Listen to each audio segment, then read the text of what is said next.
So, raise your hand to ask and share. Kung may pamangkot, raise your hand. Kung manghihi, raise your hand. Kung may share, raise your hand also. Para dito sa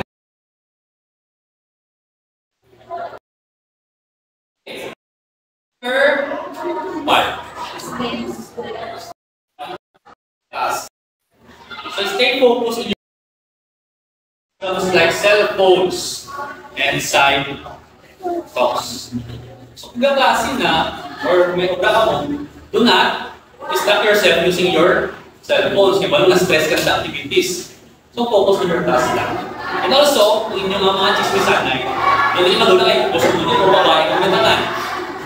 Hindi ka doon ang chismis lang. So avoid nila. I-minimize mo baga.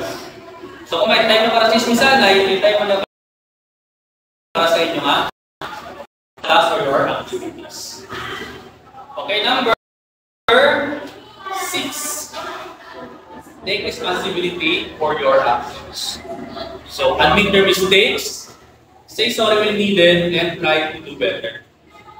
If for example, may nakasala ka sa iyong mga classmates, i-admit your mistake na or take the responsibility. Para hindi mo magdala kung inyong alain na ito. Number 1. Okay, number 7. Keep the classroom clean. So, hindi doon, keep the classroom clean. So, keep pa nila. Patayo. Isa galing, ito serpent.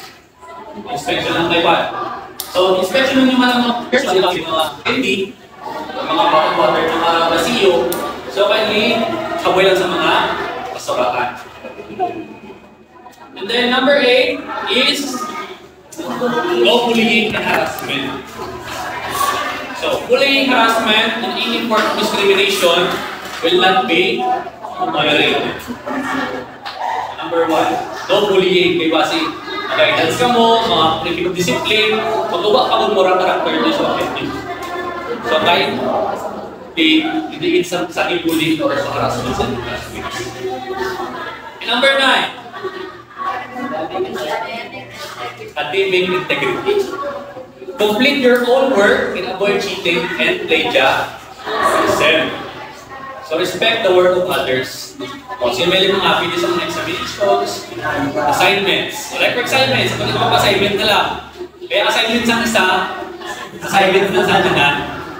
So, respect the work of others. Kung pakapiyon niya, kapag ka mo sa teachers talaga namin sa iya yung mga answer. Para may idea ka nga, iwang iya nga work.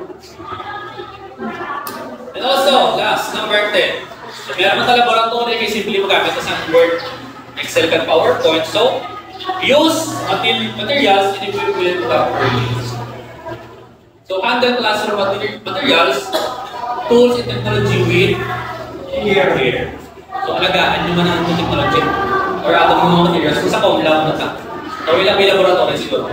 How to create a simple document, how to calculate using the Excel, and also how to create a PowerPoint presentation. So, wala natin discuss about this subject. So, may questions? Verification natin na ba? Wala?